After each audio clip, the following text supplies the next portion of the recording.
The lights are on because our light is broken. And also we saw The Monkey, a movie about an evil monkey.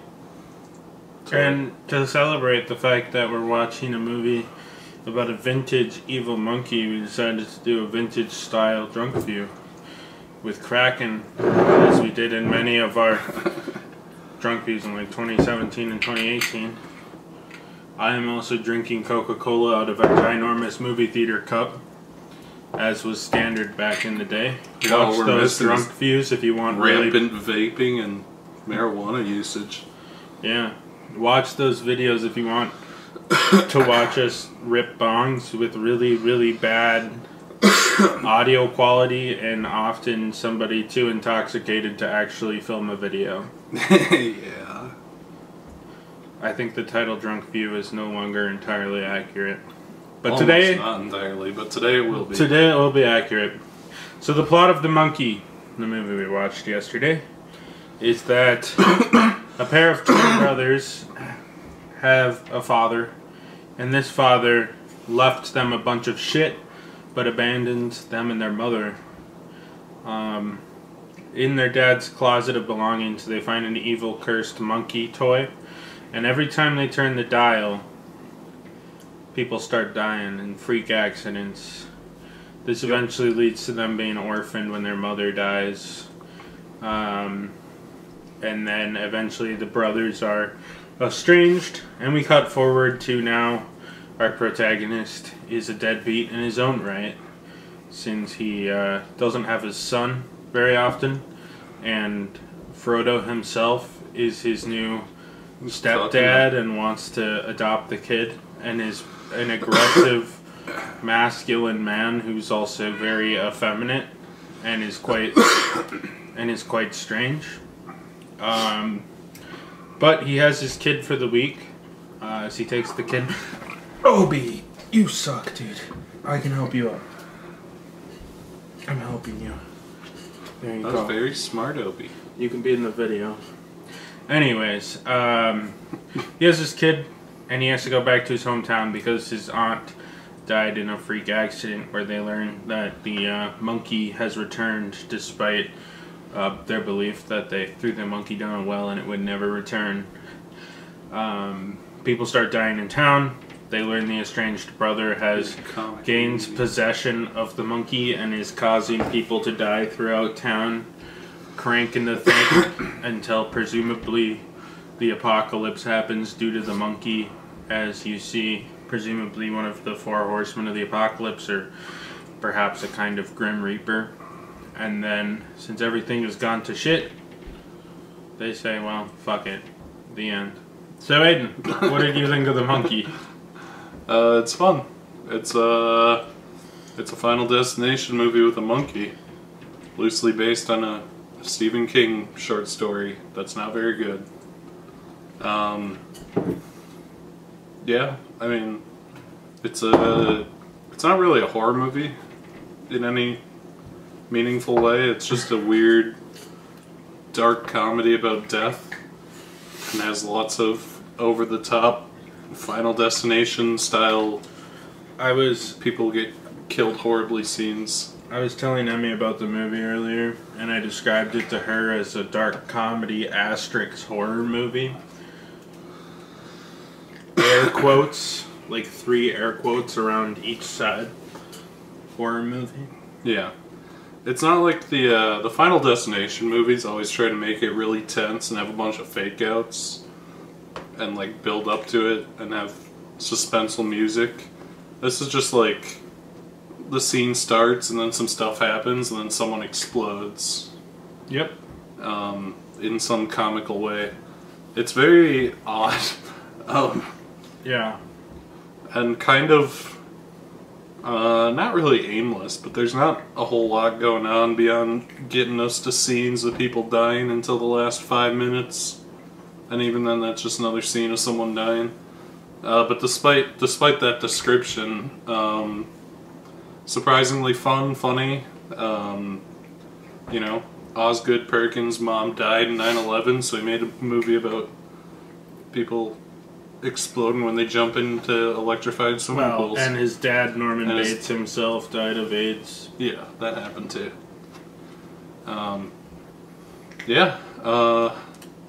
It's good. There's not a lot to say about it. Like, it's not a very substantive movie, but it's a fun little dark comedy about people dying. I don't know what else to say about it, really. Connor, what'd you think of The Monkey? I thought The Monkey was a delightful movie about people horribly and depressingly dying, which seems like a hard balance to get, but that's the balance they made. The movie is dark and depressing, but has such a tone.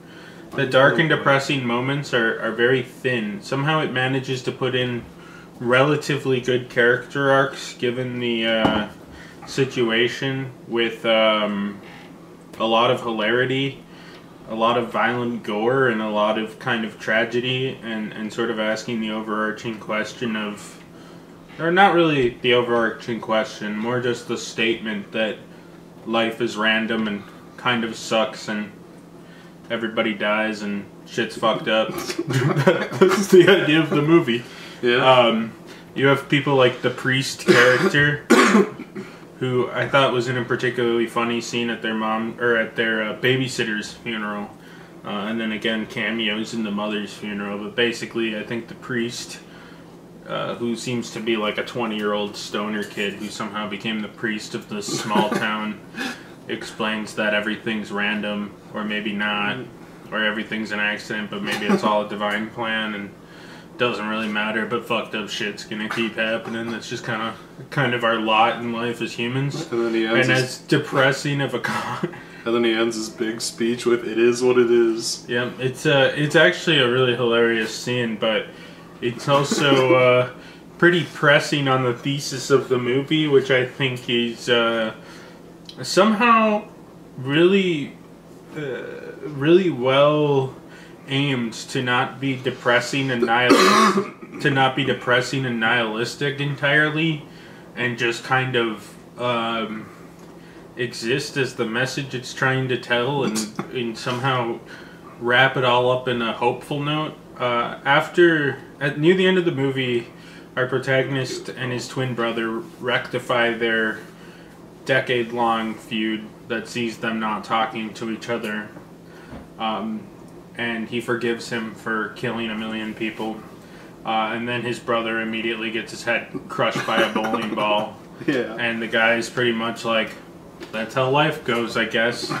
And that's the entire thesis of the movie. And sure somehow is. It's really wonderful and funny, and has something to say, and has good character arcs. Like, it's just an incredibly tight and well done horror movie that I think has a chance of going down as one of the classic Stephen King adaptions, if I'm going to go so far as to call it a Stephen King adaptation and not a goofy little ginormous expansion. I do think this has a chance of hitting cult classic status. I also think it's a movie that can easily be watched at home when it comes out, but I don't know. I don't think it's grand or huge, but I also think, like, with the sound folly and stuff, and just kind of the experience of everyone in the movie theater having a good time and laughing, because despite the subject matter, I think probably of the 20 people in the movie theater, a lot of people were really getting into it. I think it was just a fun experience. I think this would be one of the fun Friday night blowjob movies to go to and actually legitimately enjoy. It's not one of those James Wan or Jason Blum movies that is not good. It's actually a pretty good movie, and I think I didn't love Osgood Perkins' Longlegs. I think that occasionally got confusing. I think there were parts that they really tried something, like when Nicolas Cage tried to do his Heath Ledger impression. Yeah. And I also can see why James Wan wanted to help fund this movie, if not have it directed. I don't know how much he was involved, if he was heavily involved in the production or not, but this definitely felt like the same vibe as like a Malignant or one of James Wan's more wild adventures of ridiculousness Definitely fun. has the vibes of a over-the-top, silly James Wan horror hybrid. Yeah, I think it's a fun horror movie. I think it's a fun horror movie that actually has something to say. And I think there's a good chance that it'll be covered up as evil monkey movie in like the Blumhouse kind of format. Oh, instead of evil AI, it's an evil monkey. It's not a ghost computer. It's an evil monkey. Bear. You know, it's not M3 GAN. It's a monkey. You know, I think it might get lost in the sauce a bit. I'm sure it'll do fine, just at the merit of it being advertised as a blowjob movie, and I think kids will enjoy it. Had like 4 actors and probably cost almost nothing to make. I thought it was and utterly. One of the actors was the director, so I thought it was utterly brilliant. I thought it was really well done. I thought it was really fun. I thought everyone gave really zany and fun performances and knew what they were getting into. Both kind of had a level of seriousness, but it's seriousness wrapped in a. It's a lump of coal wrapped in a Twinkie. You know, sweet on the outside. Something a little fucked up on the inside, you know? Yeah. Maybe a little shit pellet in the middle of a ho-ho, you know? Like in Transformers, when George Bush gets a ho-ho. Yeah, he did.